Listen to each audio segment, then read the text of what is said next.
Tokatrantsika indray ny ambassadeur-n'ny Joshua sy aty amin'ny etin'io tia miarahaba antsika rehetra samy teny Joshua eo amin'izao fanderesantsika ny fampianarana zao larana roa amby roapolo ny fampianarantsika izay mitondra ny lohateny hoe fanaporofona fandriamanitra Joshua. Hiditra ndraisantsika zany zao.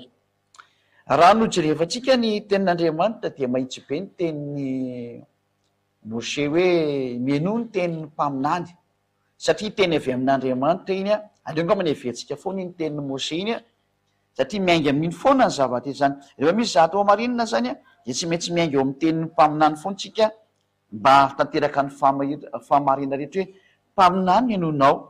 Ka inona zany ny baiko n'le mpaminany ny ran'Andriamanitra voalohany indrindra tany aloha tany dia tsy maintsy hojerevantsika ny teny Deutéronomia toko 8:20 dia andininy 10:20 ka hatramin'ny 9:20. Tsy maintsy hojerevantsika aloha zany lalàna mikasika an'ilay hoe mpaminany satria raha hijery fa Andriamanitra zany zanak'Andriamanitra zany dia tsy maintsy ny tenin'ny mpaminany foana tsy maintsy mibaiko an'io. Hoe voaporofo araka ny mpaminany ve le sary sa tsy voaporofo araka ny mpaminany.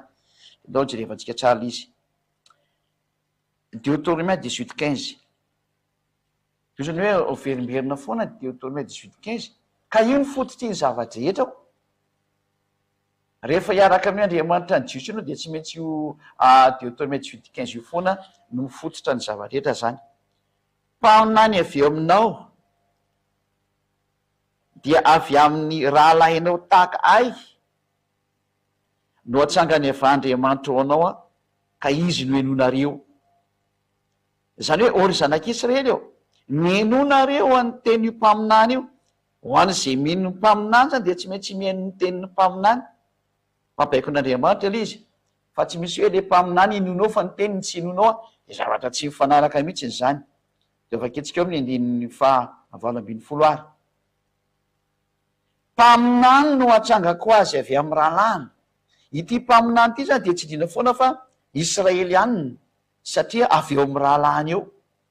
Io le nazavaiko foana satria hitondra azy hamakivaky ny tany hevitra mandra-patongany any amin'ny tany Kanana na Israela amin'izao tsika miteny zao. Zay.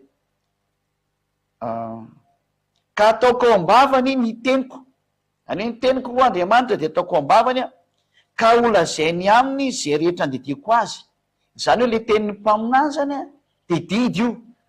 Tsy indrina mafy mihitsy izay tsy maintsy henona le teny ary didy moa izay tenin'ny mpaminany zay araka ny voalazan'ny soratra masina eto mihitsy dia hoe didy io teny io. Zany hoe tsy azonao atao mihitsy zany hoe mialaala amin'io teny io fa raha vao mpaminany izy zany dia didy. Ka tika moa zany tao amin'ny fampianarana teo aloha dia nahita mihitsy fa Joshua izay mpaminany ka raha vao miteny zany Joshua dia didy koa iny dikan'izay. Satria nanaiky azy zany daholo ny Israeliana rehetra ny vahoaka Israelianina dia nanaiky azy zany dia mazava zany fa rehefa hita teo amin'ny asa moa izy da teo amin'ny asa sy ny herina asehony teo amin'ny teny izay navoakany dia trandeha fantatra izy fa mpaminany satria nitondra soa ny zanak'Israely. Ary zany tonga zanak'Israely tena faly be taminazy. Saingy moa nisy ny ratsy saina dia ritsy jiosy rehetra ilay mpitondra fivavahana jiosy ny ratsy saina taminy noho ny amin'ny tsy fitiavana satria nitondra zavatra tsara i Joshua dia noho ny amin'ny fialohana dia nokendrena vonoana izy hoe anao vonoana any. Zay le zavatra nataon'ireo Israeliana mpitondra fivavahana. Ary manaka androany ireo mpitondra fivavahana Israeliana ireo tsy tian'i Joshua nefa raha ny soa vitan'i Joshua teo aminazy hitady hatsarana raha hotadiavinao raha ny tapo tanety fa mainka hoe misy zavatra tonga aminao fa zany le atao hoe fialolana fotsiny zao. Zay. Ka etsika zany dia mahita mihitsy hoe ilay mpaminany zany dia ataon'Andriamanitra ombavany ny tenin'Andriamanitra ary holazainy aminy izay rehetra andidiko azy. Zany hoe didy zany io mandeha io zany dia noho amin'izay ary raha ohatra ka tsy hanona iny didina voakan'iny mpaminany dia ahoana hoe tsy arana zany le tenin'le mpaminany dia zao. Ary izay rehetra tsy mihaino ny teniko izay holazainy amin'ny anarako satria iavany maniraka anazy dia zaho no hitsara azy. Tandeha ho tsaraiko nareo izy Andriamanitra io. Ozy ilay Elohen'i Israely zany. Iavano anarany. Ka ny teny Mose zany dia nanindry mafy mihitsy fa tena rehefa tsy hinonareo mpaminany dia ho ataoko fainareo izy io Andriamanitra io. Tsy azo atao mihitsy zany mitsipaka ny tenin'ny mpaminany israelianina. Mahitsy be zay. Tsy azo atao de mety hiteny ary ianao nefa tsy israeliana nefa anao mba mitondra an'le teny. De ho hitantsika ndray tantaran'ny ambassadeur-ny Josua Ziadia hoe ahoana moa nefa ny ambassadeur-ny Josua Ziadia mitondra an'le teny kosa anie. De hoenotsika eo ny toy fa misy fampianarana koa mbola renitsika eo rindran'izay. Ho iza marina zao Ziadia mitondra ny tenin'Andriamanitra aminao, mitady ny hevitra rehetra andresena lahatra anao, mba ny antony ho tonga any amin'ny lanitra ny lanitra ianao, zay nge ny antony andresena lahatra anao e. Mba ho tonga any amin'ny lanitra ny lanitra ianao, tsy mahafinaritra anao ve zay? De satry mahafinaritra zany. Andao aloha jevantsika aloha ny toy ny fampianarana hoe tsy maintsy arana zany tenin'ny mpaminany israelianina io. Ary tsy ndriko tsara, mpaminany israelianina no arahana teny finoana teny satria any amin'ireo mpaminany israelianina reo Andriamanitra no miteny. Ary le Andriamanitra ny Mose dia Yahveh, efa nampianarina antsika hoe Yahveh le Andriamanitra anazy zany. Tsy misy Andriamanitra hafa ankoatran'izay le Andriamanitra Mose, Yahveh. Ary iny hoe nivakintsika tao anatin'ny Sefer Torah ny Jiosy a, efa nasioko atsika le izy hoe Yahveh. Fampianarana lavabe mihitsy n'iny a, nampianarantsika hoe ity le fampianarana mitondra ny anaran'Andriamanitra iray hoe Yahveh. Ka izay zany ny fanazavana eto hoe miaino ny tenin'ny mpaminantsika de mpaminany israelianina. Raha vao tsy israelianina zany le mpaminany de tsy azo eneno, tsy azo enora, tsy azo ekena, tsy zany namorona an'izany fa jereo io tenin'ny mpaminany israelianina io. Fa misy sorenina menao zany a, tsisy zara tokony hampasorenanao, fa ianao za tokony faly hoe tokony manitsy ny dianao zany en fonction zay hoe rehefa tsy hanitsy ny dianao ianao de anao iny, tsisy manerany safidy io fa ny safidy io zay rehefa teo vonjena de manaiky ny marina, rehefa tsy teo vonjena ko zay ny teny mitondra famonjena, zay ny vonjeny io dada Yahveh io hoe mpaminany israelianina no azo enona teny. Mazava be io teny io. Satria izy no hitondra ny tenin'Andriamanitra hitaritana ny zanak'Israely ho any amin'ny tany Kanana na Israel am'izao tsika miteny zao. Mazava zany fa ilay hitarika ny israelianina sy hitondra ny tenin'Andriamanitra ho amin'zareo a de mpaminany israelianina, samy israelianina satria zareo samy zareo ny ao anatin'ny dezera ao na ny tany ay. Ka iza moa zany no atsony any ivelany any fa tsy misy zareo samy zareo a, de zareo samy zareo a no mifampitantana amin'ny alalan'ny mpaminany hitondra azy ho any amin'ny tany Kanana na ny Israel am'zao tsika miteny zao. Zay ny fanaporofona fa tsy misy idirany hafa firenena mihitsy io. Tsy tafiditra ao ny malagasy na ny frantsay ny anglisy nizaniza fa zareo israelianina irery ihany io mpaminany resana io hoe ny mpaminany ankoatran'ny israelianina zany de tsy mahazo miditra ao mihitsy. Fahalalana navoaka ny dadabe Mose zay a, ho any zay minao Mose de hoe tsy mahazo miditra ao ankoatran'ny israelianina. Ary rehefa mpaminany israelianina de tsy maintsy enonina ny teniny ho any zay mino mpaminany israelianina. Fa rehefa tsy mino moa anao zany, ka anao zany tsy mino, normaly ianao ho tsarain'Andriamanitra. Ka hitodika am'izay tsika zany satria enona ny tenin'ny mpaminany israelianina, ahoana zany ny tenin'ny Josua satria itsika nahita tao amin'ny fampianarana larana faharaiky amby roapolo fa tena mpaminany izy. Ny vahoaka ny nanamarina fa mpaminany izy a, de andao raha jerevana ny tenin'ny Josua hoe laza ve Josua fa tena Andriamanitra izy a, tena misy an'izany ve eo? De tena misy an'izany io satria ny atao hoe zanak'Andriamanitra de Andriamanitra. Dolo vakintsika zay teny zay hoe araka ny voalazan'ny boky ny Salamo zany, rehefa miteny ny tenin'Andriamanitra hoe zanak'Andriamanitra de Andriamanitra ny dikan'izay. Zay aloha zany no apetrakitsika hoe ny tenin'Andriamanitra de nametraka didy mihitsy ny taloha amin'ny Salamo hoe zay rehetra atao hoe zanak'Andriamanitra de Andriamanitra izy. Tsy azonao lavina zany satria teny mpitondra teny eo amin'ny bokin'ny Salamo any zany a, ao mpitondra teny Israela Salamo, vakitsika Salamo 82:6. Salamo 82:6.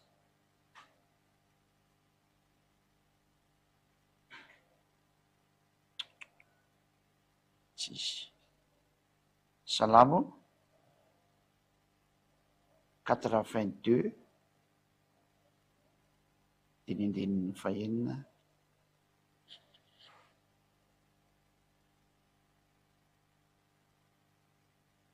Hoy izao ny andininy fahenina zany.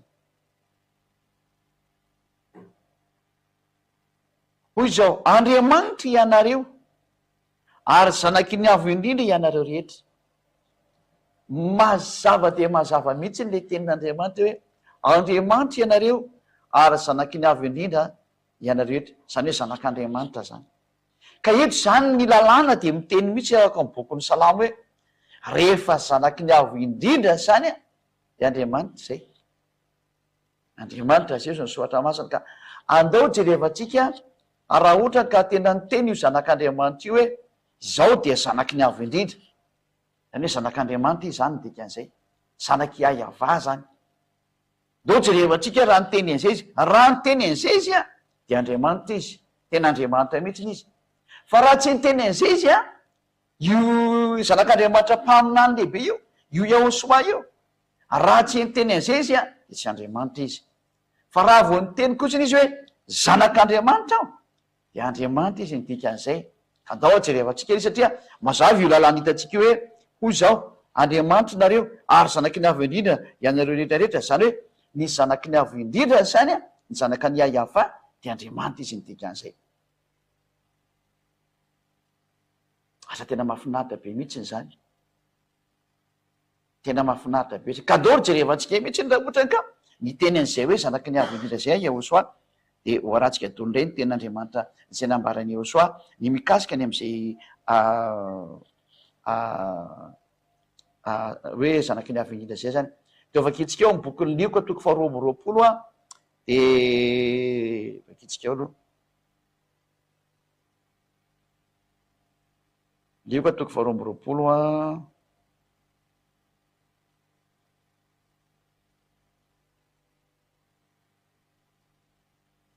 andininy fa atrevatsika kely.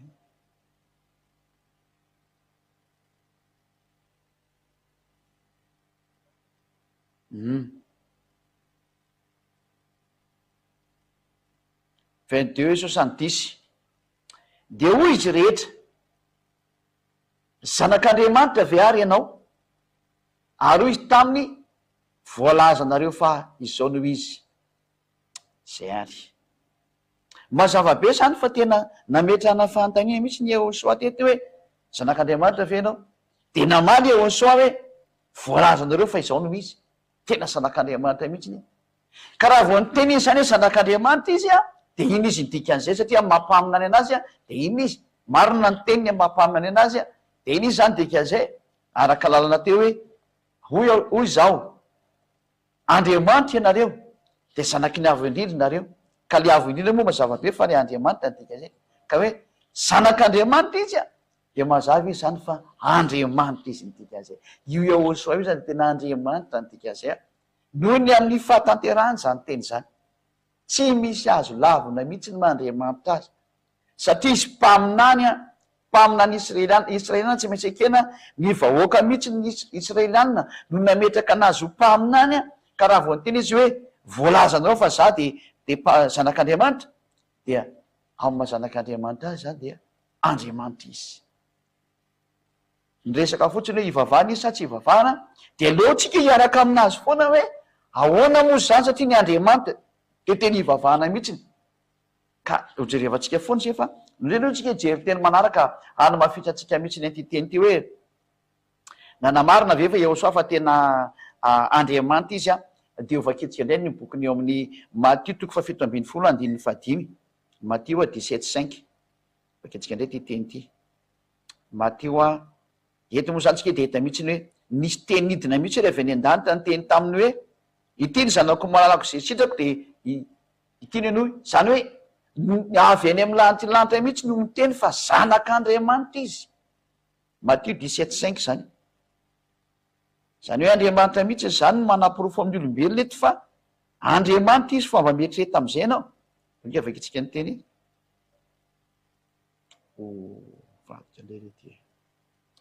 Matthieu disy le voajery teto Matthieu 17 zay vao 5 voilà Matthieu 17:5 ty am'izay rehefa naporofona fa tena hoe voalazatra any amin'ny lanitra izy fa tena zanak'Andriamanitra izy zany. Matthieu 17:5 ary raha mbola nyteny izy de indro nisy rahona mazava nanarona azy nanarina azy ireo. Ary in'izao nisy feo fitany amin'ny raona nanao hoe iteno zanako malalako zay sitrako a izy no enoy. Ity zany de tsy mba lay mpaminany tsony no nyteny fa avy eny am'le mpaniraka azy mihitsy ny le nyteny, satria hoe ataoko ambavany ny teniko. Keto zany a tsy mba atao ambavany tsony le nyteny fa tena feo avy eny amin'ny lanitylanta mihitsy no midina teo hoe ty ny zanako malako zay sitrako. Zany hoe confirme avy eny amin'ny lanitylanta zay niviny mihitsy ny fa zanak'Andriamanitra ty tonga eto ty. Zanak'Andriamanitra io. Ary nilaza mihitsy mbola mafiso kely a, le zanak'Andriamanitra mihitsy no milaza fa izy ary ange avy eny an-danitra mihitsy ny e. Ary tena any mihitsy izy no mipetraka, fa tsy avy ety an-tany zany izy a. Donc efa kitsika izy teny zay. Jaune 3:13. Eo ihany tsika moa zany tsy ala lavitra fa mijerevantsika zay teny zay a. Hoe izy mihitsy no laza fa izy angeka tena avy eny amin'io lanitylanta io e. Fa tsy kony hoe zatra mandeha ho azy fotsiny izy nasalama zany, fa tena avy eny amin'ny lanitylanta mihitsy izy zany. Rehefa tsika amin'y 2:12. Jaune 3:12 dia hatao amin'ny 13. Raha ny zavatra ety an-tany aza no nolazaiko taminareo ka tsy inonareo, ahoana moa ny inonareo raha milaza aminareo ny zavatra any an-danitra ao? Ka amin'ny izy avy eny amin'ny lanitylanta anazy ka raha iteny eo amin'ny lanitylanta izy a, ho sahirana ange izy nareo iano anazy. Tsy hoenareo ny any, de ozy am'izay ary izy ny teny hoe kaneho izy tsy misy niakatra ho any an-danitra, afa-tsy ray nidina avy tany an-danitra, de ny zanak'olona zay any an-danitra. Ny zanak'olona de any an-danitra. Sarotra be mandray an'io fa zay ady amy manazava an'io tsara fa mbola tsy androany. Ho azaveko aminareo mihitsy hoe inona mahatonga anazy nyteny an'ireny. Hoe izy ety an-tany efa izy milaza fa ny zanak'olona zay any an-danitra, efa izy ety an-tany amin'io. Fa zany no mpanafanapolifolo fa tena avy any amin'ny lanitylanta mihitsy ny Eosa io. Fa tsy mpaminany taka ny olombelona tsotra ety an-tany. Ary rehefa nyten'io izy a, teny ny mpaminany io a, tsy azo no lavina. Rehefa nyteny izy fa zady avy any zady any amin'ny lanitylanta nefa izy amin'io eto an-tany no mipetraka, de mariny zany sara zany. Ary manamafy an'izany mihitsy izy zay ady azy zandry ny Eosa. Zao mitory anao zao fampianarana zao. Toy izany hoe mba zavoara ny dikan'io teny io, tena mora kely. Tsy sarotra mihitsy ny io ary tsotra de tsotra saingy ho an'le tsy mino moa de tsisy zavatra ho hainy mihitsy. Fa ho an'le mino ny hatsarany Eosa kosiny a, de ho hainy tsara mihitsy. Ny profesa eto de hoe ny zanak'olona sy ilay nyteny hoe za de tena zanak'Andriamanitra, izy avy any amin'ny lanitylanta mihitsy no miteny an'io e. Hoe zanak'Andriamanitra mihitsy ny a. Ary ny dikan'izay de Andriamanitra izy. Tsy izy ety an-tany no mikonfirme an'io fa le dadany any amin'ny lanitylanta mihitsy no mikonfirme tena zanako io. Ianao hoe de mbola maly an'izany. Efa mpaminany lehibe io e. Manaiky an'io daholo rehetra rehetra fa tena mpaminany io. Manaiky ny vahoaka ina moa? Ny vahoaka israeliana fa mpaminany io. Manaiky ny vahoaka silamo rehetra fa tena mpaminany io. Olombelona karazany be dehibe nge zany e. Ahoana moa ny tsy valana azy. Ary raha vao tenin'ny mpaminany izy ny tenin'ny Mose a, ny tenin'ny Mose tsy maintsy mibaiko ny rehetra ho azy minao Moseko. De mibaiko Mose hoe tsy maintsy ekena ny tenin'ny mpaminany, tsy maintsy ino satria baiko ny dada Iava zay. Ka raha vao nyteny Eosa hoe zanak'Andriamanitra, de Andriamanitra izy a, de tsy azo lavina. Ary raha satria izy mpaminany. Ary raha vao nyteny koa Eosa, raha vao nyteny hoe Eosa azafady, hoe Andriamanitra izy a, de Andriamanitra izy ny dikan'izay tsy azo lavina. Ary raha vao nyteny Eosa hoe za zay any an-danitra, de any an-danitra izy amin'io fotoana io zany, tsy azo no lavina kosa. Zany no hoe avy any amin'ny lanitylanta anazy a, ka tsy araka an'io le ety an-tany mihitsy le zatra tenenina. Nefa de marina be io teny io, ary haiko tsara ny dikan'izany teny zany. Toy hoe mihina tsy azavaina, aleo mihitsy aloha rehefa tonga ny fanazavana zay teo hoe ambassadeur-ny Eosa zay ady ao iza zany a, de zay vao miverina manazava an'io. Azao aloha le taonao mien'olo anao le fanazavana fotsiny hoe Andriamanitra io Eosa fa zay mantsy ny tena anisan'ny laviny olona, de tsindriko mafy aminao fa tsy azonao lavina mihitsy io. Adalan'izay mandahany zany. Satria ianao mialina ny zavatra nataony de ho lavinao ve izy. Any nge fa tsy fahendrena kosa any. Zay le izy zay. Zay moa tsy anisan'ny mijerevantsika fa ina ke ny antony tena tsy nitiavany Jiosy anazy. Fa raha zatra nataony Eosa mahafinaritra be hoe tokony ho lavina ve ny natao. Fa de fialonana fotsiny zao e, tsy vita le nataony de ny alina. de mody nasiana motif hoe kainao zao hitatsika io hitatsika hoe fa mbola fampianarana ry manokana moa zay de mahatonga anazy tsy hovaliko androany daoary toetsika indray ara ny toy ny fampianarana manaraka hoe ovakitsika indray ao amin'ny jaune toko fasivy jaune neuf de ny 35 hatrany amin'ny 38 no vakitsika zany jaune neuf 35 hatramin'ny 38 jaune neuf eto zany de ny olona no miteny hoe tena mba tsy mazava kosiny fa zanak'Andriamanitra ny zany 35 hatramin'ny 38 jaune neuf 35 38 lera lehilahy resaka tamin'ny ara-namoany Yahosoa teny hoe zaza hitanao mihitsy le atao hoe zanak'Andriamanitra Yahosoa nandre jaune neuf 35 hatramin'ny 38 Yahosoa nandre efa androana raha lehilahy ary rehefa nihita azy izy de nanao hoe mino zanak'Andriamanitra ve ianao raha lehilahy namalika anao tamin'ny hoe iza moa no izy tompoko mba inoko azy andiny fa fito amin'ny telopolo hoy Yahosoa taminy hoe efa nahita azy ianao sady zay miresaka aminao zao no izy zay le fantiny hoe mino zanak'Andriamanitra ve ianao ary hoy raha lehilahy rehefa aveo hoe tompoko mino aho de nyankohaka teo anatrehany izy efa ny lalàna moa de Andriamanitra ihany nyankofany nefa de nyankohaka izy ary tsy mba teny Yahosoa miala teo mazava be mihitsy zany fa tena Yahosoa mihitsy le tao hoe Andriamanitra iankofany satria nyankohaka teo anoloana mihitsy ny olona fa tsy nibetesiny fa raha tsy Andriamanitra azy iankofany izy tsy maintsy mibety izy miala teo fa tsy fanao ty navela ny ankohaka tsara teo mihitsy zany no porofo fa tena Andriamanitra Yahosoa satria de voaporofo mihitsy ny ankofany olona izy ary tsy lavy mihitsy zay fa raha mampitondra tenin'Andriamanitra anazy nahita zao fagakana be sy ny atsarany meny zao raha tsy Andriamanitra iankofany izy tsy maintsy nibedesiny io olo io miala teo ianao fa navelany tsara mihitsy ny akohaka teo izy ary zany ny fanamporofona Andriamanitra anazy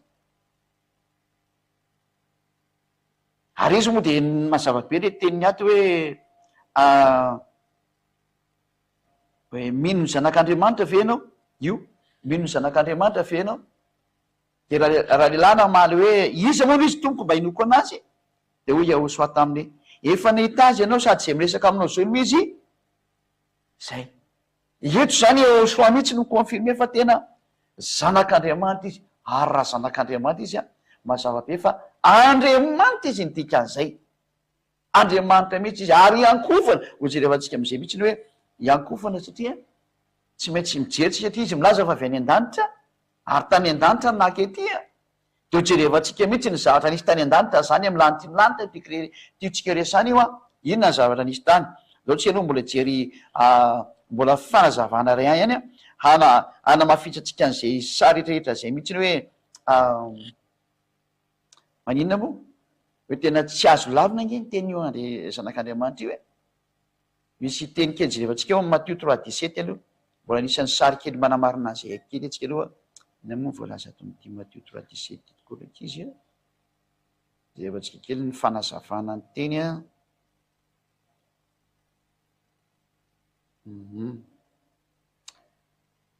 ary injao nisy feo tany an-danitra nanao hoe ity no zanako malalako zay sitrako confirme fandroa indray zany tamin'ny Yahosoa natao batisa tamin'ny jaune mbola niverina ny teny hoe zanako malalako zay sitrako nge ty sady Yahosoa no miteny moa lay confirmation avy any amin'ny lanitra lantrako no miteny hoe zanako ane io zany no porofo fa Andriamanitra Yahosoa voaporofo mihitsiny ny fanaporofona farany zao de hoe hojerevantsika hoe nyankofana ve sa tsy nyankofana hojerevantsika indray zay sary zay fa mazava fa mampaminany anazy mpaminany lehibe de tsisy mahazo manda fa tena Andriamanitra izy satria zanak'Andriamanitra izy de Andriamanitra izy ary hitantsika zao lay lehilahy teo fa tena nyankohaka teno atreny de famarinana zany andona atsika jery mbola terana akaiky any mbola misy teny omena atsika zany mba ho fanaporofona ny jaune voalohany jaune 1:18 zany tytsika jerevana jaune 1:18 ndreo jevatsika teny ty teny ty malome fanaporofonanareo mba ho tadidinareo tsara mihitsy ny tsy misy zatra mandeha ho azy ny fampianarana eto fa manome fanaporofona foany zay adia hoe tsy azonao lavina mihitsy ny Mandriamanitra anazy zay jaune 1:18 tsy nisy nahita n'Andriamanitra noviny fa ny zanaka lahy tokona zay ao atratrany ray izy no manambara azy. Tena mahitsy be mihitsy le teny zanaka lahy tokana n'Andriamanitra izy, zanak'Andriamanitra izy ntikazay ady am'izay koa mbola lahy tokana tsy azo laviny fa teny ny mpaminany Jehosoa. Ka raha vao zanak'Andriamanitra izy de mazava be ny teny fa Andriamanitra izy ntikazay. Tsy misy azo lavina ny tenin'Andriamanitra zany ntikan'izao. Ary ijery am'izay tsika ny fanampolofony hoe Andriamanitra ihany koa foana vy izy. Zay ny amaranantsika le teny zay hoe raha Andriamanitra izy noho ny am'izao teny zao de Andriamanitra ihany koa foana vy izy. Ka izy moa ny teny ny zanak'olona zay any an-danitra de ndeotsika ho any an-danitra ary araka le Jaona 3:13 tsy maintsy arahantsika ny teny hoe ny zanak'olona zay any an-danitra de tsy maintsy indroantsika hiverany an-danitra ty any no amatarantsika azy na Andriamanitra izy na tsy. Dao jerevantsika ny tenin'Andriamanitra ato Jaona 3:13 Jaona toko fahatelo andinin'ny fahatelo ambin'ny folo. De jerevantsika am'izay ten'Andriamanitra ihany koa foana vy izy ary tsy nisy niakatra ho any an-danitra fa tsy leidina avy tany an-danitra de ny zanak'olona zay any an-danitra. Le zanak'olona nefa ny hoe tia-tany ka rehefa nyteny izy hoe zasa de tia-tany no zany amin'ny-danitra ny lanitra ambony any any amin'ny lanitra any de tsisy afaka mamaly satria teny ny mpaminany io. Fa leo jerevantsika ny famarinana zay satria nanao fanambarana izy ao amin'ny bokin'ny Apokalipsy ny fanambarany Jehosoa zay nomen'Andriamanitra azy de tiany hoe misy fanambarana noetiny tsy azo nolavina koa zay mametraka fa mpaminany Jehosoa. Tsy mahazo mamaly ny jios satria ny vahoaka jios ny teny fa mpaminany izy. Tsy mahazo mamaly ny zanisa satria ny fanambarana de avy any amin'ny Jehosoa ary raha vao Jehosoa manao fanambarana de tsy maintsy manaiky dao zay rehetra milaza fa mpaminany Jehosoa. Tsy mahazo mamaly koa zany ny silamo satria izy milaza fa mino any Jehosoa lay zanak'Andriamanitra zay noveny anarany hoe Isa. Tsy afaka mamaly koa izy, tsy afaka mamaly zany zao tontolo zao nefa zany teny zany satria ny fanambarana de avy any amin'le Jehosoa zanak'Andriamanitra le niatona teo amin'ny hazo fijaliana zay ny napetraka ho mpaminany ary ny Israelianina mihitsy laza fa mpaminany io tsy afaka mamaly nizaliza zany. Do afaka itsika riany ny Apokalipsy toko voalohany toko voalohany aloha vakitsika zany. Eto zany tsika de jery hoe iza manao fanambarana ny fanambarany Jehosoa lay voaositra na hoe Jehosoa lay Mesia araka zay tianareo ametrahana anazy fa voaositra izy amin'ny teny gasy. Ny fanambarany Jehosoa zay nomen'Andriamanitra azy mba asehony eo amin'ny Jaona mpanompony zay zavatra tsy maintsy ho tonga faingana. Zany hoe Andriamanitra zany tia ilay Jehosoa hitatsika fa Andriamanitra izy satria zanak'Andriamanitra izy de tsy azo lavina zany ty fanambarana ataony ty. De aleo ny fanambarana no jerena raha Andriamanitra izy na tsy Andriamanitra. De satria le zavatra ny amin'ny lanitra lanitra ny resana izy avy any amin'ny lanitra lanitra de aleo tazantsika ny tao amin'ny lanitra lanitra atao hoe nametraka anazy ho Andriamanitra hivavahana mihitsy hoe tao amin'ny lanitra lanitra deo jerevana aloha ny lalàna. Ity lalàna navoakan'io Jehosoa io ty namoaka lalàna izy amampahaminany anazy de misy lalàna navoakany ary zay lalàna zay moa no arahana ato amin'ity fanjakana masina tya lalàna ny Jehosoa satria sady mpaminany izy no Andriamanitra mpamoaka didy mpamoaka lalàna didiny men'Andriamanitra azy le izy ka ity ny didy nomeny nareo vakitsika aloha le hoe mamoaka didy izy Jaona 12 sonareo milaza hoe aizako izy mamoaka didy mamoaka didy eo Andriamanitra be io ay Jaona 12 49-50 vakitsika zany amenarany Jehosoa lay mpaminany lehibe tsy maintsy ekena ny teniny. Jaona 12 49-50 raha vao zany de miady amin'ny Mose ianao. Jaona 12 49-50 satria zao tsy niteny ho ahy fa nira izy naniraka izy no nandidy azy eo lazaiko zay ho toriko. Zany misy didinay zany ty nalefa makany amin'ny Jehosoa ary fantatry fa fiainana mandrakizay ny didiny zay ary lay didiny nampitondrainy any Jehosoa ty zany de fiainana mandrakizay mazava be zay teny zay zany. Ka io ary fahitatsika eo amin'ny bokin'ny Apokalipsy ny didy Andriamanitra izy sa tsy Andriamanitra ary ivavahana sa tsy ivavahana deo jerevantsika ary ny teny ao amin'ny bokin'ny Apokalipsy izy ty mamoaka didy koa izy. De aleo ny bokin'ny Apokalipsy iny anamarina ny teny aloha hoe ahoana moa ny kalite ny atao hoe Andriamanitra, ny atao hoe Andriamanitra de zao ivavahana.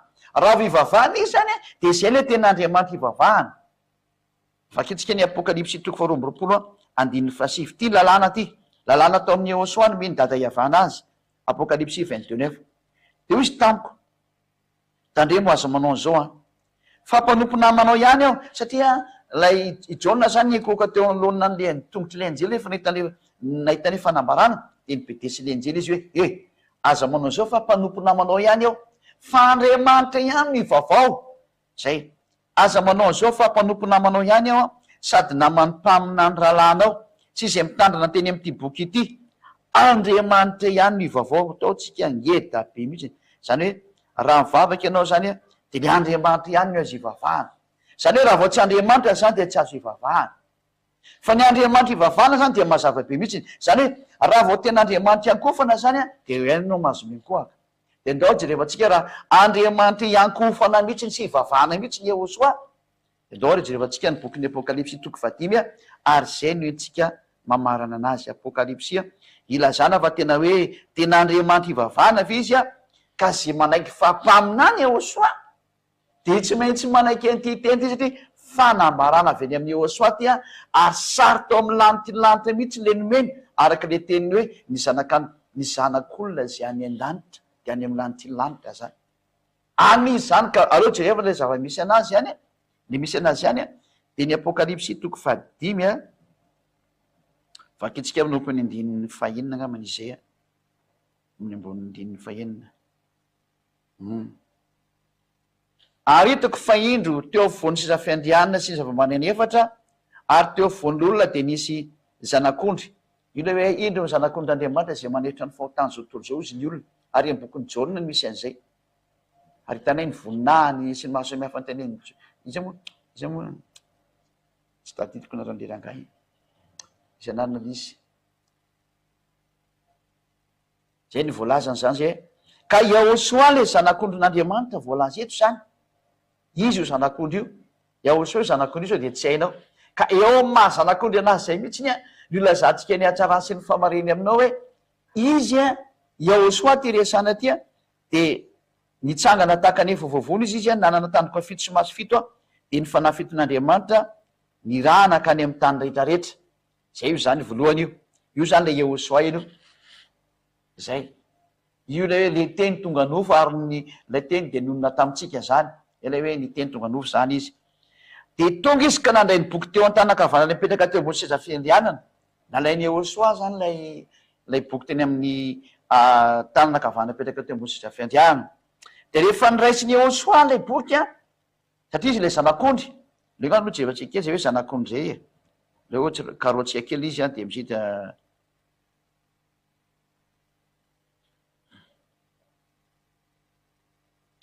aiza moa misy an'iny koa loha jevako ato raha ho tadidiko kokoa le any misy an'izay leo ilaitsika mihitsy le mijery an'izay satria mametraka fanontaniana an'ilo aiza moa io zanak'ondry io iza marina io de aleo zany jerevantsika izy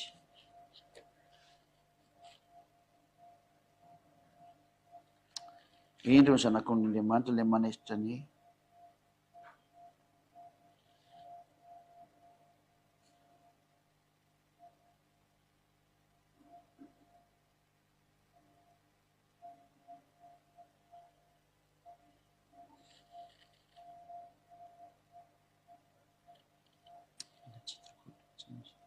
jerevantsika kely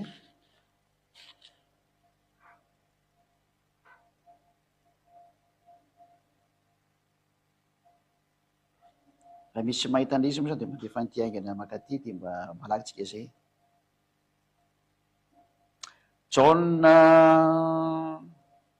Jaona toko voalohany Jaona 1:29 zany ty le zanak'ondry ty Jaona 1:29 no ny ampitsy de nahita ny Yehosoa avy nanatona azy Jaona zay Jaona l'izy zany ka de hoy izy indro ny zanak'ondrin'Andriamanitra i Jaona mi mpaminany samy mpaminany eto zany no miteny satria ny olona nanaiky fa Jaona de mpaminany de hoy izy indro ny zanak'ondrin'Andriamanitra zay manaisotra ny fahotany zao tontolo zao ka io zany le zanak'ondry zany Yehosoa ty resana ty hoe zanak'ondrin'Andriamanitra zay izay ka i Jaona moa Jaona mpanao batisa io ny olona mino fa i Jaona mpanao batisa de mpaminany ihany koa zany hoe mpaminany samy mpaminany miona de ozy le mpaminany Jaona miteny hoe io ny zanak'ondrin'Andriamanitra io ka Yehosoa zany le zanak'ondrin'Andriamanitra tsy azo lavina zany fa tenin'ny mpaminany koa zany dia ndova kitsika am'izay le teny iverentsika am'izay le tarikatra aiza moa zany le tarikatra teo apokalypsia 5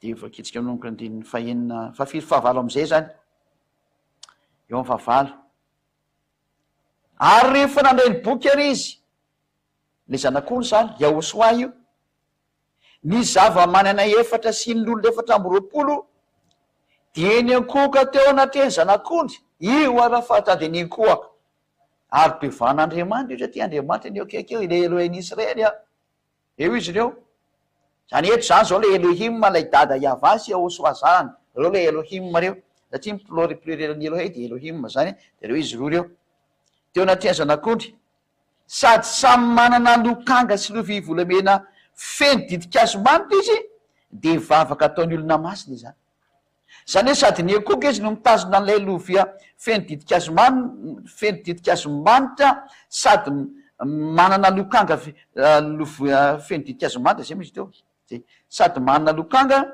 misy lokanga zany eny sy lovia volamena feno didikazo-manitra miaraka amin'ny lovia zany miaraka eny dao zany le izy de rehefa zareo no manao ny fihetsika mitazony io ka miankohoka de mivavaka izy nydikan'izay ka eto zany de tena le tenin'Andriamanitra hoe Andriamanitra ihany ny vavao ka nivavaka ny lolo efatra amby roapolo nivavaka ny zava-mahana evatra tamin'ny Yahosoa Andriamanitra izy zany sa tsy Andriamanitra valy teny Andriamanitra izy ary ivavahana sa tsy ivavahana mazava-be ny teny vavaka ataony olona masina ny vavahana mihitsy ny Yahosoa tsy mba Andriamanitra tsotra fotsiny izy hoe Andriamanitra taka fiteny fa Andriamanitra teny ivavahana izy sady ankofana ary de aina sy miamboninahitra taka ny dadany voninahitro nazy mianaka mandrakizay mazava am'izay fa taoriana zany fanazavana zany na ninonao tsara de roa miavaka tsara ny Andriamanitra ary mazava be dada Yahvah anankiray ary Yahosoa anankiray reo le Andriamanitra mpamonjy ary mitondra olo ho amin'ny fanafana amin'ny fahotana ary sy miaraka aminy tena tsy mahay manota intsony zay zao toriny ambasadorany Yahosoa ziady azao engane mba teny ho falibenao mainao zany tely zany engane ka teny ho ravoravo anao fa nahita an'le tena mpamonjy ianao ary io famonjena io misy eny tsy zakany jiosy ka namonony jiosy anazy hitinao fampianarana manaraka motsika fa de zay ny fiafarany ty fampianarantsika androany tya mazava be am'izay fa ifaly be am'izay nareo zay nino fampianarana fa tena Andriamanitra Yahosoa lay mpaminany no miteny an'izay lay mpaminany Yahosoa lay mpaminany lehibe mihitsy nao fanambarana fa Andriamanitra izy tena tsy maintsy ankofana mihitsy izy ary zany ny atsarana atao aminazy ny Israelianina nafantatra fa tena mpaminany izy ny vahoaka Israel ary rehefa ny vahoaka Israely no miteny fa mpaminany izy de tsy azo lavina ny teniny zay mandany zany mpaminany zany de ho fahaizan'Andriamanitra normal anke ny fahaizan'Andriamanitra ny jiosy anisana nafahaizana azy koa zany ka izay ny teny ho atsika rehetra fa de miraso atsika rehetra samy teny Yahosoa ho tonga soa ty amin'ny lantilantana rahadiany Yahosoa am'izay na rehetra rehetra voninahitra ho azy mianaka teo amin'ny dada Yahvah Yahosoa mirary soanao tonga ty amin'ny Yahosoa am'izay anatony ny Yahosoa fa tsara loatra zao teny inao zao ary ivavakatsika aza sola betsaka dada mala Yahvah nampafantarinao sy nampianarinao ny atsarana de ny atsarana any aminao tena niporofonao mihitsy ny atra any amin'ny lalàna sy ny mpaminany rehetrarehetra any fa tena mpaminany zany Yahosoa zanakao zany ary na ny vahoaka jiosy aza ny aiky fa mpaminany izy fa ny fielona ny mpitondra fivavahana mpitandrina didifolo ihany de efa raha tamina mono anazy tonga nefa ny fotoana tsy maintsy ampiarerina ny atsarana tsy maintsy ho aseho eniny zao tontolo zao ny fahamarinana tsy mety maty zany Andriamanitra Yahosoa zanakao zany fa na de ny vonona ary izy teo amin'ny azy fijaliana velona foana ny asany ary velona ny heriny velona ny anarany tsy azo vonona zany zay ny natongavany ziady ahy hamerina n'lay anarana home amboninahitra anaranao dada Yahvah Yahosoa voninahitra nareo mianaka mandrakizay ta io ara zao teny zao hitondra sosy fahasoavana ho an'izay miaina ary de mamalivavaka manakariva hitany tsirairay avy ianao dada mala Yahvah voninahitra nao mandrakizay sotra ny amin'ny teny sy ny fampianarana mankalazanao hatrany fa raha betsaka dada Yahvah aminaranao Yahosoa no azany vavaka rehetra zany halleloia amen de mirazo atsika raha samy teny Yahosoa ho amin'ny fitozan'ny fampianarana manaraka indray Velomatory.